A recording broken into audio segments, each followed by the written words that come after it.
അടുത്ത ചോദ്യത്തിലേക്ക് നമ്മൾ പോവാം. Next question.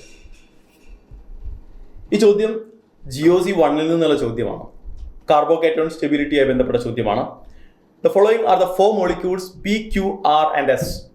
Which one among the following 4 molecule will react with the HBr at the fastest rate? ഇപ്പോൾ GOC 1 കൂടുതൽ നമുക്ക് GOC 2 എന്ന് പറയാവുന്നൊരു ക്വസ്റ്റ്യൻ ആണത്. GOC 2 ഇലക്ട്രോഫിലിക് അഡീഷനുമായി ബന്ധപ്പെട്ട ചോദ്യമാണ്.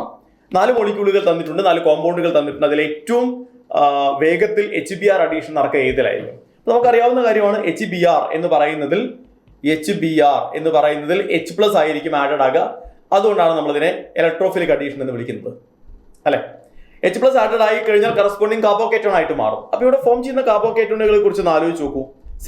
ഇവിടെ പോസിറ്റീവ് ചാർജ് വരുന്ന ഒരു കാർബോകേറ്റയോൺ, ഇവിടെ പോസിറ്റീവ് ചാർജ് വരുന്ന കാർബോകേറ്റയോൺ, ഇവിടെ പോസിറ്റീവ് ചാർജ് വരുന്ന കാർബോകേറ്റയോൺ ആൻഡ് ഇവിടെ പോസിറ്റീവ് ചാർജ് വരുന്ന ഒരു കാർബോകേറ്റയോൺ.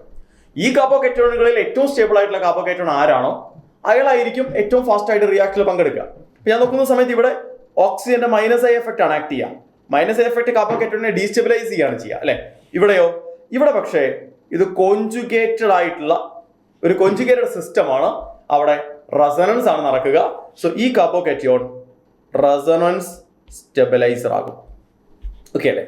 ഇവിടെ മെത്തൈൽ ഗ്രൂപ്പിന്റെ ഹൈപ്പർ കോൺജുഗേഷൻ ആണ് നടക്കുക, ഇവിടെയും ഹൈപ്പർ കോൺജുഗേഷൻ ആണ് നടക്കുക. അപ്പൊ ഏറ്റവും സ്റ്റേബിൾ ആയിട്ടുള്ള ഏറ്റവും സ്റ്റെബിലൈസിംഗ് പവർ ഉള്ളത് റെസൊണൻസിനായതുകൊണ്ട് തന്നെ Q will be reacting fast in this reaction. Okay, ഏറ്റവും ഫാസ്റ്റ് ആയിട്ട് റിയാക്ട് ചെയ്യുക Q ആയിരിക്കും.